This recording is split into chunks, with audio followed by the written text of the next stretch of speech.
Hello, chickadees, my little fluffy little baby chickadees. Welcome to the Weirding Hour. We are the Weirding Hour. We're weird. You're weird. You like weird stuff. We talk about weird stuff. That's why you're listening. Hello, I'm Nina. I'm Rhea. Beat me to the punch. I'm Rhea. And I'm Mimi, bringing up the rear. Not the rear, the rear. Bringing up the rear. Nice.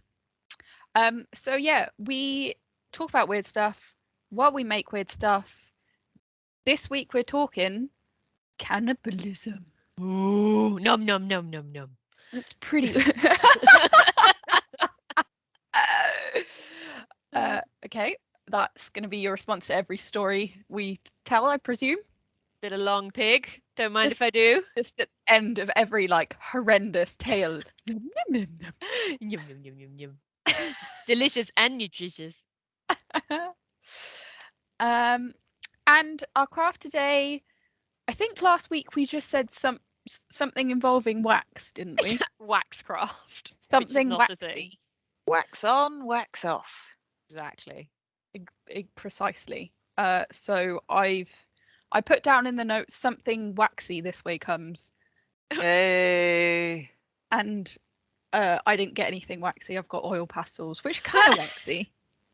They're not. I've completely missed the point of the. I mean, I know they're made of oil, but they feel waxy. No, they don't. Oh. They're basically the same as crayons. No. Well, I can't use either of those mediums, so I'm not going to buy double. But I don't care. I'm just saying they are different. I don't care what you buy. They are different. Okay, they're not really. Glad we cleared that up. What I mean is, what I can produce with them, the standard of it will not differ at all. It's just going to be They will both be circles. poor. Yeah. It's going to be like the girl from The Ring when she's like just drawing loads of like circles over at the top of each other. Oh my That's your god. craft. I should have watched some horror films for inspo for this, because they always use fucking crayons. Yeah. It's like Always a black crayon. creepy kid trope. Scribbles really fast. Yeah. He's in the house. Don't let him in. Yeah. What you've just got wax crayons, haven't you guys? You've actually Yeah. got the craft. Yeah. Yeah. I've got like old school Crayola 24 color mega mix that I picked up for £1, everyone. So Nice. check that out. Mega mix. Yep. Yeah. Where did you get those Mimi for hot a on the deals. Where did you get those for £1? I don't want to tell you because I don't want to support Jeff Bezos. But desperate times. Oh. I know. Outed myself. They're £1 on Amazon, and I only had a couple of days to procure them, so I'll plant a tree or something. Okay. Okay. Well, While you wait. That's the Yeah. episode. are you do gonna? it. Do you want me to tell my story while you go and do that, or? Yeah, cool. I'll just Yeah, let Rhea. prefer not to hear your story. Absolutely. Okay. Well, I'm gonna tell it anyway. Because I like to be contrary. Don't we know it? Fuck you guys. So we're talking about cannibalism. So you know how I always like to have a bit of a twist or do something a bit. I like to try and get one that isn't predictable. Sure. So instead of doing one that was people on a boat, that was a dig.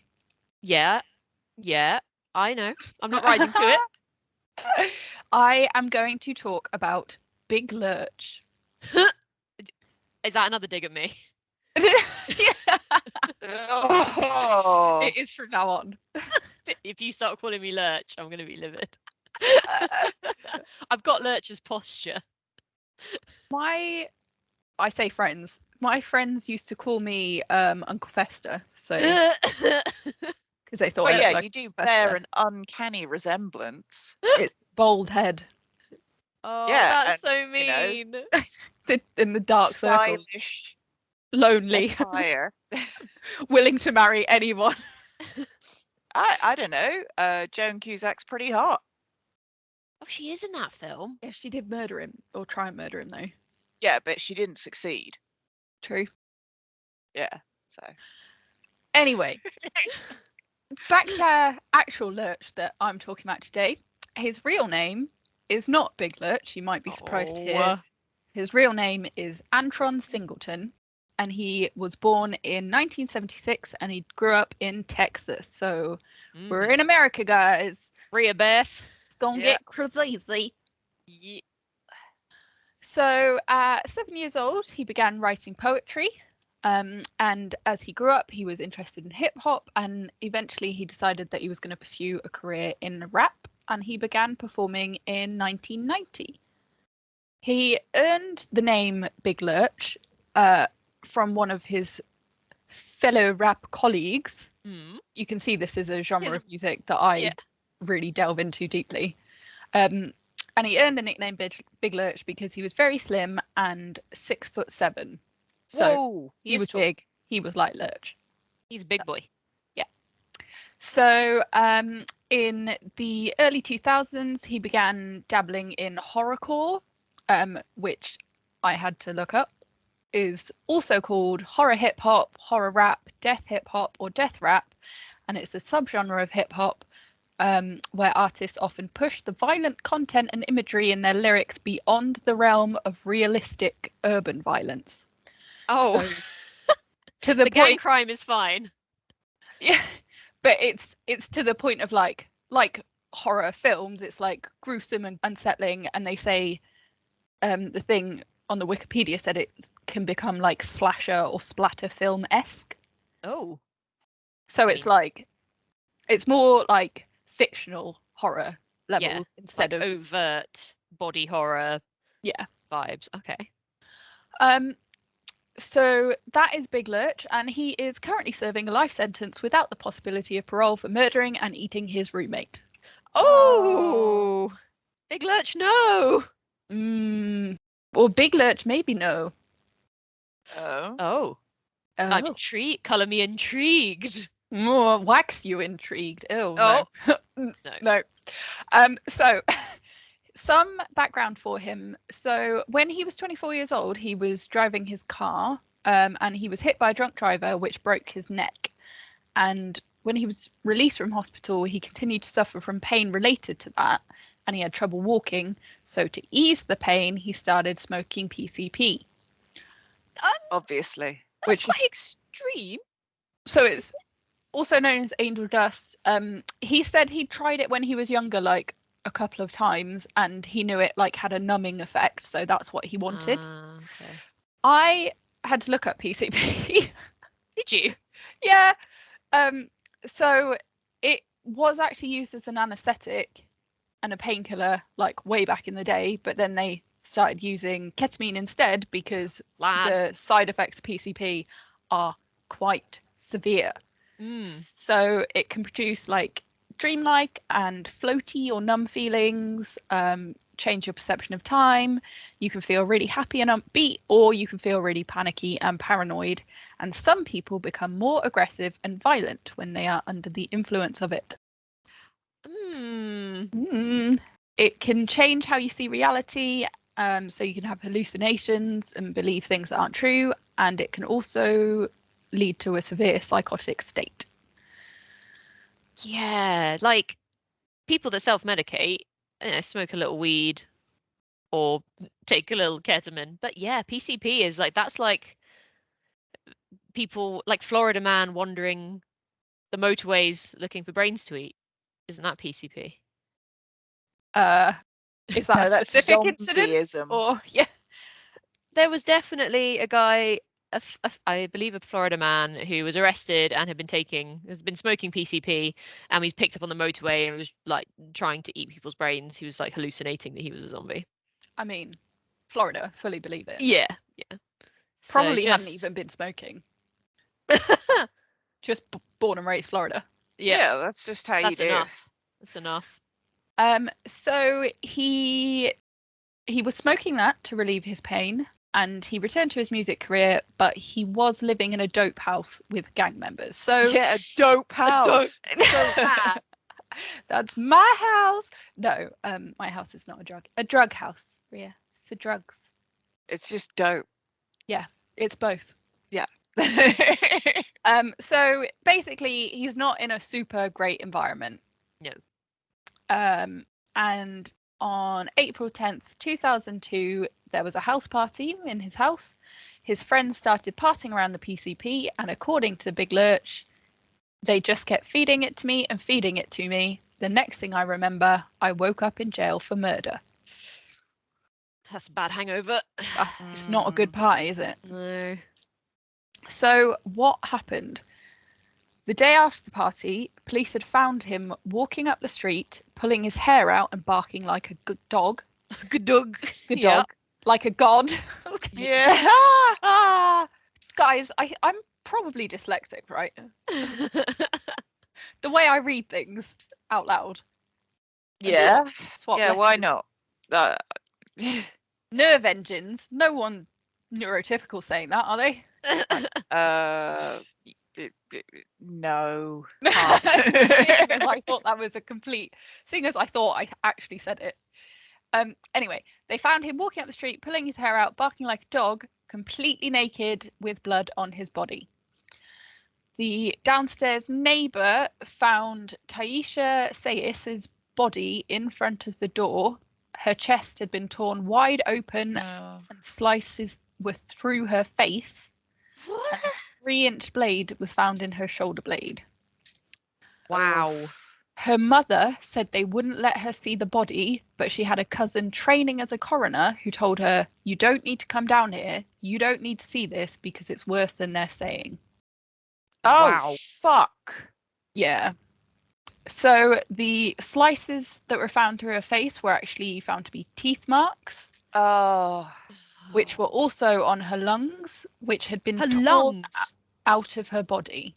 Oh. Lordy. Lurch said that the last thing he remembered was thinking that the world was ending and that he had to find and kill the devil. So cool. So the man with a mission. PCP! Yeah, So, not don't even do once, this. guys. So after his arrest, a medical examiner found human flesh in his body that was not his own. Imagine. And Yeah, go on. I had to add this little extra bit because it's amazing. Just in brackets, Lurch says it was a small amount. I only ate a little bit. Okay, cool, Lurch, cool. Don't worry about it. Oh, let him go. Everyone gets the munchies. Come on.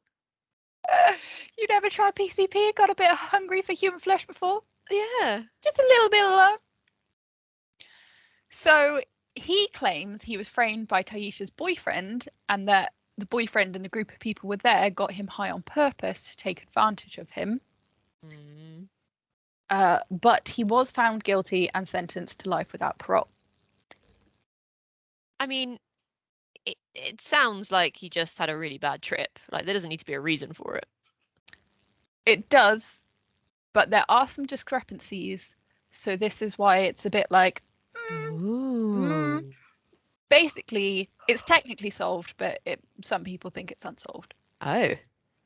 So some discrepancies in just around the murder. So the actual murder weapon was a child's scooter. Oh. Which I think struck her around the back of the neck. And Okay. a bloody handprint was found on the scooter that didn't belong to Lurch. There were bloody fingerprints and footprints in the house that didn't belong to either of them. There were tooth marks on the body that didn't match his. He suggested that they were the dogs. So there was a pit bull in the house at the time, which he suggested it was, but the dog was never mentioned at trial at all. Yeah. But then I've read other things where like tooth mark evidence is bullshit because like skin moves, so you can't really match stuff up, and it can. Yeah, that sounds, reasonable. Yeah, but a human bite mark and animal bite mark probably different. I guess it depends on the teeth and the animal. Yeah. Well, dog. Yeah, but like, I suppose we got canine. They are omnivorous, so they will have at least. Yeah. Huh. So the murder did take place in a drug house, but according to Lurch, all of the guns and drugs had been moved prior to the incident, so he's suggesting it was planned. And so the kind of main thing that people think means he's probably innocent is that Taisha's mother doesn't think that he did it. So she believes it was Taisha's boyfriend at the time. She said he was a gang member. I believe he's the one who set all this up. He was beating on her. She had all her stuff packed, ready to leave the day this all happened. So she thinks the boyfriend knew she was going to leave, so set it all up, murdered her, and that Lurch was heavily under the influence of drugs. I can't remember what happened. And her justification for the meat being in him was that he'd found some of her lung on the floor and began to eat it, just thinking it was like meat in his. State. He could have floor meat in his. He could have been fed it by Taisha's boyfriend. That's true. Yeah, that's even more fucked up. Yeah, that's another disgusting explanation. Thanks. Sorry. And police had told her mother that the amount of PCP in her system, she wouldn't. They said it was a surreal amount. So like she wouldn't have been physically able to smoke as much as was in her system. So her mother thinks it was poured down their throats and they hadn't willingly smoked it. Oh. I mean, sure. So was she involved with Big Lurch then? Like, is this a jealousy? So crime? she was living with Big Lurch. Oh, okay. So they were just roommates, but like they were Big Lurch's friends with her boyfriend. Yeah. Right. Her boyfriend was a gang member. So I don't think it was jealousy thing. I think it was like the most dangerous time for a woman to leave or for anyone to leave an abuser is when they've taken PCP. It's when they're hungry. Yeah. No, it's the most dangerous time for someone being abused is when they're just about to leave. Yeah, that's when. Because if the abuser finds out. Yeah. So Taisha's mother filed a wrongful death lawsuit against the record label that Big Lurch was signed to, alleging that the label had provided him with the drugs to encourage him to act out in an extreme violent manner so as to make him more marketable. Oh. Part of what makes a gangster rap artist marketable is the fact that the artist is a participant in violent activities, the lawsuit claimed. So that's to and including cannibalism. Yeah. Well, because it's horrorcore, yes. Yeah. I suppose it's an extra level. Yeah, they're basically taking everything they like sing and rap about is to such extremes that it would involve cannibalism. And that's the other element of this is that the label that he was signed to already had quite a strong reputation for promoting artists as criminals, basically so they could cash in on like the gangster image. Oh, okay. And another thing. Yawning. Yeah, I love that you just audibly yawned during Nina's story. Good energy. You have a mute button, but okay. I'm just gonna pretend that didn't happen. So another thing, his manager was his defense in court. What? So his like represented him. Music manager, label person represented him. Yeah, that's odd. Yeah, so his manager advised him to plead insanity, but Lurch says he did it knowing that the law in that state says that you cannot claim insanity if you willingly took the substance that led you to commit the act. Right. So Lurch was saying he told me to plead insanity even though he knew it wouldn't work. So he claims, I love this bit, he claims his manager/lawyer.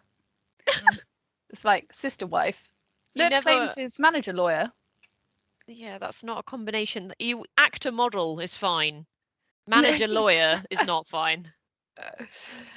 So his manager lawyer is called Milton Grimes, and Lurch claims he set him up for his own personal gain. So he said Grimes didn't file for a mistrial and threw the trial away in order to gain favour on another case. And just over 6 months after Lurch was sentenced, Grimes was actually ordered to pay $1.2 million in another case that he was involved in after a jury found he failed to properly litigate her civil wrongful death case against the police department. So basically, he wasn't doing his job properly, so he got fined over $1 million. Wow. I assume And- Lurch chose him, though. It wasn't like appointed. It's not like yeah, a DA I or think something. I think he chose him, and then afterwards, Was Was like, like- was oh like- shit. yeah. Oh, no.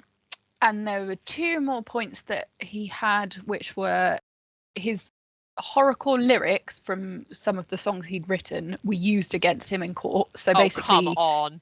yeah, they just like read out these like basically fantasy horror songs and use that as evidence. That's like saying I wrote this script for this horror film, and then Yeah, that's dumb. that happened around me, so I definitely did it. This is fully like satanic panic stuff. Like, I don't know obviously whether he did it or not, but that should not be admissible in court as evidence. And after being imprisoned, his record label released 2 things. So firstly, his debut album called It's All Bad, which they photoshopped the album cover to be a picture of him holding a skull on a silver platter. No. Yep. And Excellent. then they also released a documentary about him called Drugs Made Me Do It, both without his permission, Oh, nice. which seems to lend a lot of credence to his thing that's like, basically he says it was a setup between his record label and his housemate's gangster boyfriend because the boyfriend wanted to punish his girlfriend for leaving, and the record label wanted to give what their artists rapped about more legitimacy so they could use it as marketing. And now he's in prison. He was sentenced to life without parole, and he's still there today, and he's 47 now, and he was 24 when it happened. Oh, that's not good. No. So because that was really, really depressing in whatever way you look at it, Yeah. I just wanted to finish on my final note. Was when I was trying to work out why he was called Big Lurch. So I was like, right, how tall is this dude? And I tried to look it up on one of those like celeb facts websites, and it had just like auto-filled a sentence about him, which I really enjoyed, which was, he is a member of famous rapper with the age of 47 years old group. Oh. And that's me, guys. That's Big Lurch. And did he do it? Who knows? No one will ever fucking know. Yeah, no, it sounds really dodgy. Yeah. And yeah, it's a horrible story. Thank you. Yeah, bleak straight out the gate. I mean, it's a cannibalism episode, guys. It's not going to be fun. It actually. might be. I don't know. It depends. Shall we put you last, Rhea? Yeah. No, it's not going to be fun. So I want to preface my story. So my story is about the Utter Party, and this is basically in America, Oh. you know, in frontier times, sort of 1860s, people were moving out west, traveling trails with lots of wagons, and there were lots of claims at that time that local tribes people were attacking them in mass numbers, and for the most part it just wasn't the case. So the story that I'm going to tell you is on a website called Legends of America, but the reason that I wanted to do it is because it was called the Utter Party, and that made me laugh a little bit. Oh, wow. Did they all Yeah. die, Rhea? What? Did they all die? Well, let me tell you. Oh God. Let me tell you the Can't wait. story. Jeez. Can I first? There's some kind of like utterly butterly, I can't believe it's not butter, human flesh joke in there somewhere. I can't believe it's not the Utter Party. I Oh. can't believe it's not human flesh. No, it's utterly human. What? It needs workshopping. We'll come back to it. Yeah, maybe by the Yeah, end of the story, probably I'll not have right something. now. Okay, yeah. We're gonna make it work, guys. So my story starts on the Oregon Trail in May 1860, and the Utter Party join the Van Ornum Party, and they're traveling, you know, on the Oregon Trail. There's a wagon train of around about 18 men, 5 women, 21 children, 12 wagons, and 100 heads of livestock, Oh, and 100 heads of people. well, yeah. I was Straight to confused. the cannibalism. Yeah. Yeah, so it turns out they're all cannibals. No, so they travel along the Oregon Trail, and they're having, an okay time. They're joined by some discharged soldiers and one army deserter. Um, so the start of their troubles actually start around about September 8th, and they arrive at Castle Creek, Idaho, near the Oregon border. So we've got 44 people and 8 wagons at this point. So they've separated from the Van Ornum party. And that night, some of their cattle were stolen. Oh, So already we're like, oh, that's our food source. ruh-roh. And hopefully what we were going to farm when we got to a location that we wanted to settle.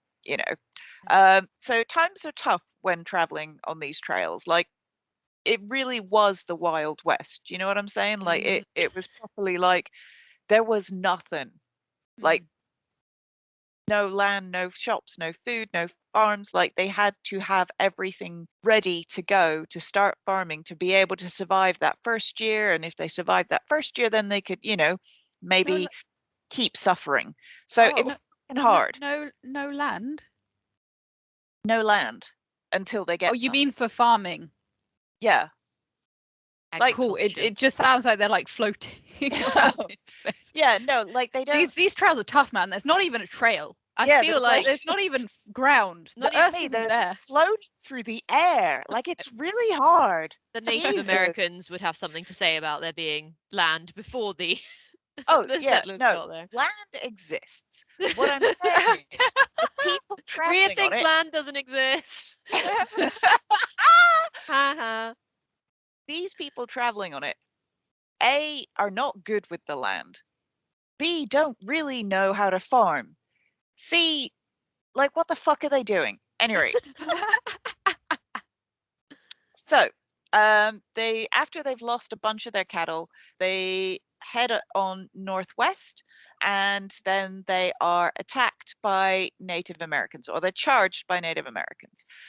So they form a They defensive claim circle. attacked.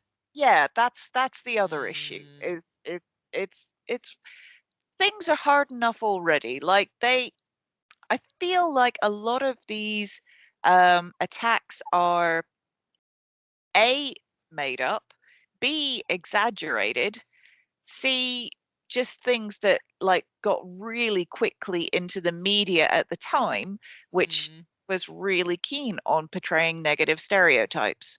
I mean, obviously, yep. Yeah. So there's like a big circle, and I am going to include in my links a first person account from that time as well. So again, really dodgy, because if you've been in this situation, if you're, say, I don't know, an army deserter, you've got reasons to be exaggerating or changing what happened. Yeah. Anyway, so no damage is suffered at this point, and the Native Americans actually leave at this point, because they're like, they had the defensive circle. They were like, yeah, no, it's not worth it. We're going to leave you alone. Okay. So then they travel on 1 mile down the road. So this is the Utter Party. And then they were attacked by, it says, 100 Native Americans. Now, in a couple of the sources, it says that they were different tribes, Shoshone and Bannock, but also other sources suggest that there were white people within that group. So that could be, mercenaries. That could be people who just recently abandon their army. So that suggests to me that it's more of a gang that's maybe come together Right. rather than a specific Like a tribe exactly. attack. Sure. So 2 of the discharged soldiers who were traveling with the Utter Party were then killed at this point. So that's William Utley and Charles Kisnell were killed. So train carries on. The attack's over. They carried on. They're like, this is really bad. We've lost cattle. We've lost people. This is starting to really suck. Only just starting at that It's point. starting to get really bad. Like, I don't like it. So then in the late afternoon, they're attacked again. And Judson Cressy at this point is killed. So there's another person from their party is killed. So they're like, you know what, we're going to have to break out of this. We're going to have to try and run away. So a group left. So that was some of the ex-soldiers left to, in inverted commas, draw the attacking parties away, but could well just be, we need to go. So yeah, we're getting in the hell out of Dodge. Bye. yeah, exactly. Oh yeah, we'll save you by running away. Okay, thanks guys. So the attack continues, and the Utter Party decide to abandon the wagons and leave on foot. So Elijah Utter at this point is shot down, and his wife Abigail and 4 of his children refused to abandon him, so they were all killed. Oh. Yeah. So it's, yeah. You know how I said it was starting to get bad? Like it's ramped it up. Yay. So at this point, there are 2 brothers, and in 2 accounts, they are either the Reith brothers or the Keith brothers. And they go, you know what, peace out, and they go after where the soldiers left. So they're following in that direction. And then some of the former army people also leave, and they disappear. So, but they go in a different direction. So Okay. one of the people, Henry Snyder, survives. So he's one of the ones that left, and he actually made his way back to a town, but he claimed that there were no survivors except for himself. Oh. So I don't know, make of that what you will, but like definitely if you're feeling a little bit like you've left some people to die, Yeah. anyway. So at that point, the Utter Party now has 27 people, and they flee to a river, and they try to hide in like the bush out there. So they keep walking. They're following down a river called Snake River, and they hide in the daytime and walk at night. So they're trying to like lose their attackers. And the attackers are like literally trailing them this whole Yeah. time. Wow. Yeah.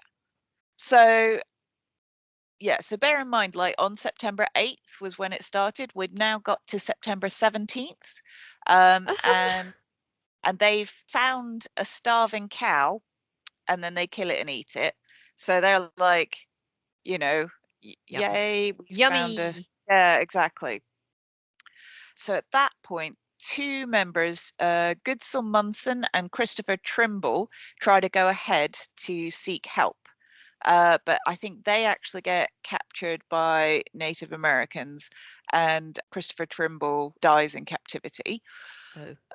So the remaining members of the Utter Party have now traveled 75 miles on foot, and they've had 1 starving cow to eat. Between So, them. yeah. So they Yeah. are pretty weak, and they're trying to hold up for rescue. So they make like a little dugout shelter, and I mean they're waiting for rescue, but it could very easily not come. Yeah.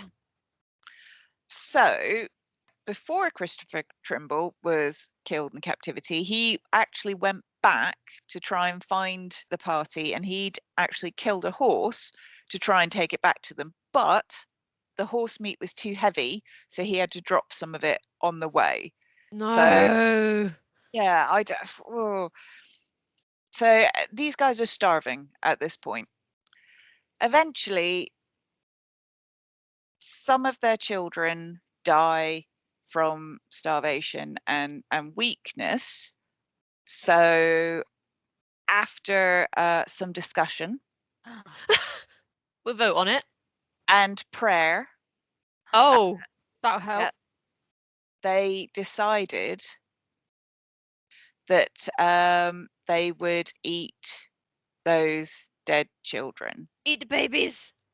So Eat the this baby. was, yeah, well, I mean, I don't know about babies, but so this was Elizabeth Trimble, Susan Trimble, Danny Chase, and Albert Chase, I who can't had keep all died of specific starvation, with them names.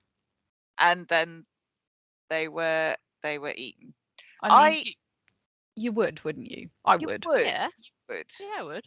I guess I just find it like really harsh that like basically the weakest members of the party died of starvation, and then you go ahead and eat them. Like It's you, the way the cookie crumbles, Rhea. This is why I It's a carry this extra layer of fat everywhere I go. Just in well, case. I mean, it does seem a lot like that, doesn't it? It seems like if you're eating enough, you'll be able to survive long enough to eat someone else. Yeah, I just have to outlive someone else. Yeah. That's all I'm living for day to day, man. Oh, you're waiting for the child flesh. Just anyone. Just my Oh. next one. The next one. Yeah. After, Next meal. oh, okay. So in the end, 10 people survived, and here's a Out bit of of how many? out of 44. Oh dear. Hmm. So yeah, 10 survivors. So yeah, it was a bit sad. So I've got Understatement. a quote here from the Idaho State Historical Society reference series. So Captain Dent found those whom he had the good fortune to rescue in the most forlorn condition.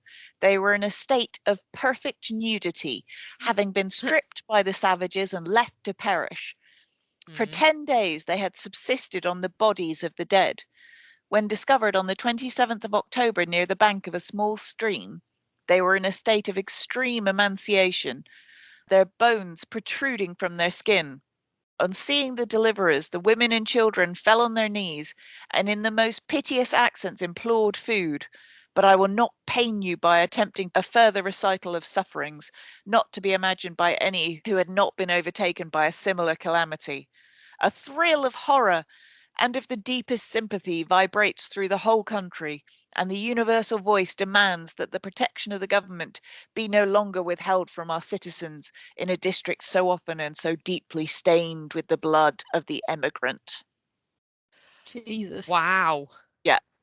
That's intense. Also love that still toxic masculinity did not allow the men to fall to their knees and cry. Only the No. women and the children. Yes. Yeah, the men were fine. Men were, yeah, they were like delicious child flesh. Sucking on the bone Barbecue. marrow. Yeah, exactly. Yeah. That's why I had those spare children. Yeah. Oh, quite. And then there's a little bit of a post note, which I found odd. So one of the people in the Utter Party was Reuben Van Ornum, and he had been kidnapped, and he was kind of young, but it doesn't say how young, but he was kidnapped. But later they go to the Sochon, and they're like, yeah, we'll have Reuben back. But they were like, no, it's not Reuben. It's the son of Chief Washaki's sister and a French fur trapper. But they were like, no, he's Reuben. We'll have him. This one's yours. Yeah. Yeah. And Reuben was given to, well, this kid was given to Reuben's uncle Zacchaeus and brought to Oregon. But this boy apparently could not adapt to civilized life and returned to live with the Chasson in the early 1870s. Wow, Yeah, that is So- intense. the end. Woo! Well, this is so bleak. Uh, It- who put Yeah. cannibalism in the hat? Yeah, we need to have a word. You know Yeah, who- wow. You know who it was, right? Oh my god, you. was it me? It was definitely I did me. not. You did. I think I'm you sorry. suggested it to us before you were involved in the podcast. Yeah, before I realized how bleak it could get. Oh no. This has also made me realize I found a couple of different stories I wanted to do, and I should have really done the slightly more upbeat sex crime one. Oh, Um, Wow. Okay. it sounds more upbeat. excuse my dog. He's angry at Um, you too. He's fuming. He is absolutely fuming. Human. Cool. Right. Well, shall I finish off the trifecta of absolute bleakness then? Yeah, Definitely. please do. So my story today is about the doomed Arctic expedition on the HMS Erebus. I love an Arctic exhibition. But what about an ex- expedition? Expedition! Expedition. No, I like going It's to not museums to look at Arctic things. I mean, I like I that love- too. I mean, I'd love to experience that. Yes, the Arctic expedition happened in 1845, and it was 129 men who were led by the famous explorer John Franklin. And I say famous explorer like I've heard of him. I've never heard of him, but then again, I don't really follow Arctic expeditions in the way that Nina does. No, So- well, she is pretty obsessive about going to exhibitions about them. Or explaining things about them in exposition. Wait! Whee! So this gang of doomed men left Great Britain to go and explore the Canadian Arctic. And their ships, the HMS Erebus and the sister ship, the HMS Terror, never returned. Do you not call Um, your ship that? Yeah. So this is my first point. Who names the ship the HMS Terror? Oh, I would. Oh, you I mean- little terror. oh, oh, now you said it's cute. But yeah, you're obviously gonna meet a horrible, gruesome end if you do that. Mhm. So I was like, oh, Terror, that's stupid. I wonder what Erebus means. Erebus is named after a region of Hades. Nice. Oh. So yeah, they had what was coming to them basically. Deserved everything you're about to tell us. Yeah. So the objective of these ships, they were to navigate a passage in the Arctic that had never been done before, and they were going to collect quote unquote magnetic data, Ooh. whatever that means. Reports show that both ships became icebound. So initially, this is what was expected during the passage and why they packed 5 years worth of food, Wow. because they were expecting to spend at least like a couple of seasons stuck, because the oceans freeze and they'd quite literally kind of like have to chill over the winters, not being able to move. Yeah. The ship's manifest listed 32,000 pounds of preserved meat, 1,000 pounds of raisins, and nearly 600 gallons of pickles. Delicious. Nice. I love pickles. Yeah, me too. Unfortunately, during the summer, there was still a load of heavy sea ice, so they stayed stuck. And the last note that the Navy received from them was in April, when 24 men had already died. Mm. So they had died, they had died, it's thought, from this like innovative canned food thing that they just started doing. Was like completely laden with lead and botulinum toxin. Oh, so- botulism. Yay, botulism, really painful muscle contractions and From canned food. from canned food, from the Oh, canned food they were man. supposed to eat, to the Yeah. point that many of the men started to refuse to eat the food and then would get scurvy and then would die from scurvy. Oh. So you're kind of damned if you do, damned if you don't. Yeah, get you it's not a coming lot of and going. options. Yeah, exactly. So Instead of staying on the boat in shelter, they abandoned their food-laden ship. There was so much food on the ship, but it was like completely inedible. Basically, you could either risk it or No. not. And they decided to instead trek the 1,000 miles to the nearest trading post. So yeah, you can obviously see that this is a bad plan, but also, are they just going to Work. stay on the ship? Work Yeah. for Shackleton. Yeah. I say that like I know what the hell you're talking about. Is that? Oh my god. I don't know about She the does Arctic. actually like expeditions. I say that. I mean, I knew the story before, but it's fucking amazing and I love it. There's no cannibalism though. Oh, well then, Well, you that can't talk sucks. about it. Yeah. So they start on this trek. There's very little food out in the Arctic. Not sure if you guys know that. There's a few Arctic birds, but if you wanted to fish, you had to cut through really, really thick ice. And this part of the Arctic was so barren that even the Inuit people didn't go there because they were like, nothing there, nothing to hunt. Mm. None of the crew made it even a fifth of the way to the trading post. And that is still 200 miles, to be fair. That's still quite a long old trek. And for years, no one knew what happened to them. And so this like 100 men just disappeared off the face of the earth with no reports.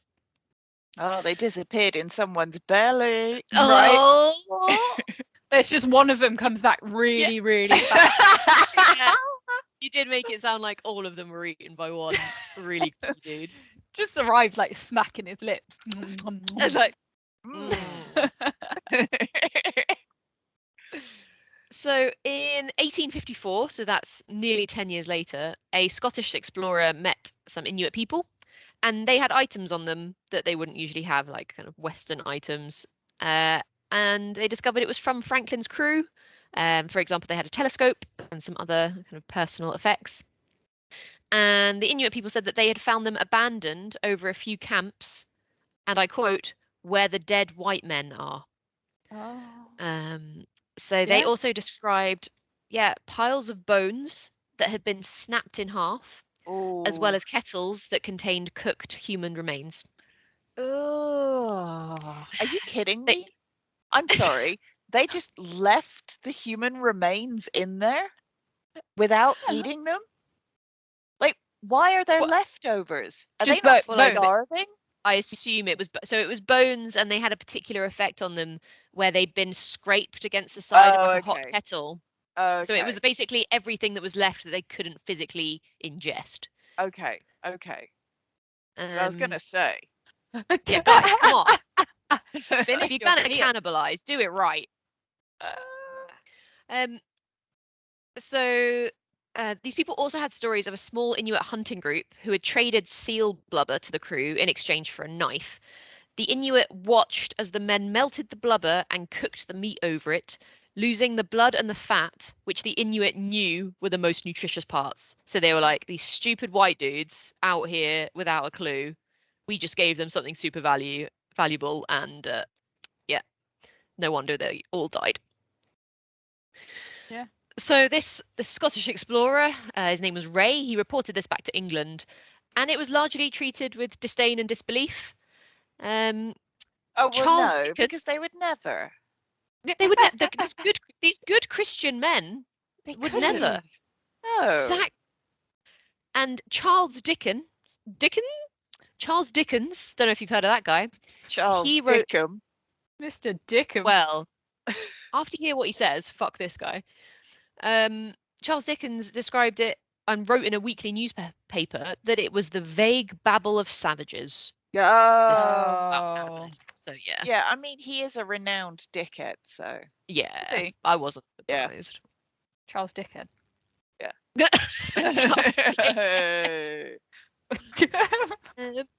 I'm glad you enjoyed that extremely low hanging fruit there. Oh, I love it was low beautiful. hanging fruit. It was like Bothwell was here. Don't worry, listeners, she'll be back. Yeah, she's just Will. working. Forgot to She's tell just you. working. So, over the next 150 years, scientists began to find more and more of the remains of the crew and ships. Many of the bones had cut marks in them, suggesting that someone had cut the flesh from bones. And I also read an account of someone who found like a perfectly preserved body, exhumed it, and it weighed only 40 kilograms. And obviously it will be like severely dehydrated, but even with like all of its mass and bones, didn't weigh very much at all for an adult man. So that body had starved. It wasn't like Exactly, that chunks body of flesh taken off. No, that was one of the people that starved. Even after they'd eaten all their mates, everyone still died anyway. So it's not like, oh, we had to do this horrible thing to survive, like the Andes plane crash or any of those other survival stories. No, these guys, they did the most horrific thing they could, and then they still died. And one of the other horrible things that I read about was this situation is known as end stage cannibalism. So cannibalism occurs in phases when it happens. So first people cut flesh from the bones and they focus on the big muscle groups. And then when things get even more dire, they start to go into the smaller muscle groups, fat, organs, eyeballs, etc. And then they start to break the bones apart to suck out the fat-rich marrow inside. Yeah, so the broken piles of bones that the Inuit saw, yeah, that's what they'd all been snacking on during their trek. So yeah, that's it really. A very sad, desperate tale of yet another group of Victorian men who probably could have just learned a lot from their local communities, but were too arrogant to do so and died. I wish I'd found this story when we did maritime archaeology, because the HMS Erebus is really well preserved and is like a really famous dive site that you can only do when it like thaws for like 3 months of the year. And then I could have spent this entire episode talking about the ancient Mayans, who also did a lot of cannibalism. So I'd like to swap, please. Too late. Oh well, you fucked up. Is it just every time we do maritime archaeology, you're going to talk about the Mayans? Is that? Yeah. Oh, okay. Can we do it again, because they're so interesting? Yeah, we'll just do an episode on the Mayans. Yeah. And then we'll call it Mayan Madness. And we'll do it that sounds like one of those horrible histories books. Yes. That were called like Groovy Greeks. Yes. Marvelous Mayans. So there you have it. Another bleak story to end on. Yay! And that was good. That learning about the different stages of cannibalism is so interesting, though. I never really thought about it. I feel like if you're at the first stage of cannibalism, you're probably going to go all the way to the end, right? Well, I just would have. It seems I don't think that's in phases, because if you're out in the middle of the Arctic, you're going to utilize every single part of the body straight away, because you've got to preserve some of that meat so that you can have some of it later. Like, I don't. It's not like you're not gonna like cut off all the big main muscles and then leave the rest, are you? But they were at camp, so it's not like they like dump it there. They would preserve it and then come back to it. So you'd start with the muscles because it's palatable essentially, and then you'd bury it in the snow, and then maybe when things get a bit more dire, you dig it up and go, right, okay, organs next. And apparently the other thing I read, it wasn't a story about cannibalism per se, but about a person who was surviving on a lifeboat at sea. They managed to catch a seagull or some sort of bird, and they got hungry for different parts of the bird's body when their body was like in a particularly low in a nutrient. So they'd eat all the meat off the bird. Yeah, and then they'd be like, those eyeballs looking kind of good, because they contained like zinc or something, like their body was dangerously low on. So allegedly things obviously become more palatable the more desperate you get. I mean, more palatable, but I feel like that thing where you're like your body craves what it needs is like pregnant women proven to be bullshit. Yeah, who eat sponges and earth. Mud. Yeah. I could get a hankering for earth. What does that mean that I'm deficient in? Taste? But yeah, so there you go. Funsies. Fun, so much fun. How's everybody's crafts? Great. Yeah. Oh, that's so good. Oh, cute. Little wagon by the fire. Yeah. That's really Nobody good. there. Oh, they're all dead. They're all dead. Mate. Um, Oh, I can already see Nina's is really good. I did a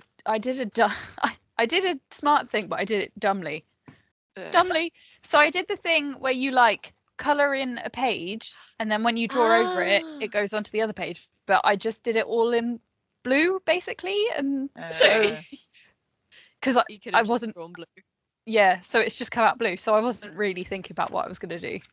But it's still a really good drawing. Your shading is on point. I did a bone. Nice, Mm, nice. yeah. That's very good out so- of fucking wax. I mean, Wax. I was quite pleased with that. But Yeah, it's nice. you can all treat yourselves to it on the socials later. It looks delicious. Num num num num num. Num num num. Num num num. So that was cannibalism. Yeah, what we doing next? Good question. What craft should we do next as well? We should do tissue paper collage. Okay. Because I just bought a load of tissue paper. Okay, I'm gonna put collage. Okay. What's our topic next week? It's food. Yay! I love Yum, yum, yum, yum, food. yum, yum. Can we just do Kind one of about related. food? I'm so confused. So we're going from cannibalism to food. Same topic, eh? Delicious. Make of that what you will. Awesome. Yeah, man, that felt very quick today. Quick. Yeah, just like like my mum. Don't do it. last night. Good, Yeah. thank you. Well done. Had to get one in, didn't you? Hey, just like last I know. night. I know. Oh, There we go. stop. We could do this forever. Just like Hey. last night. No wonder everyone stops listening at this point. Yeah. Once we finish the stories, they turn straight off. But we do need to say our things that we say. So if you want to join in, then with the craft, then you can tag us in them or hashtag Weirding Hour, and we can have a look and we can share them if you want. And we just like seeing your stuff that you've made because it's always better than ours. And if you have any topic or craft suggestions for us that you want to see us trying or talking about, then you can email us at weirdinghour@gmail.com. And sources for today can be found in the show notes. So if you want to read more about people eating each other, you can. Yay! You're welcome. Yeah, I think that's it for today. So if you could rate, review us, download us, share us, save us, subscribe us, you know, all those things. If you're under 40, you probably know what they are. Do some of them. Do one of them. Just share it. Just tell one person. And we will not hear from you. You will hear from us next week. Thank you so much for listening. Goodbye, my little chickadees. Okay, love you. Bye. Spread the word.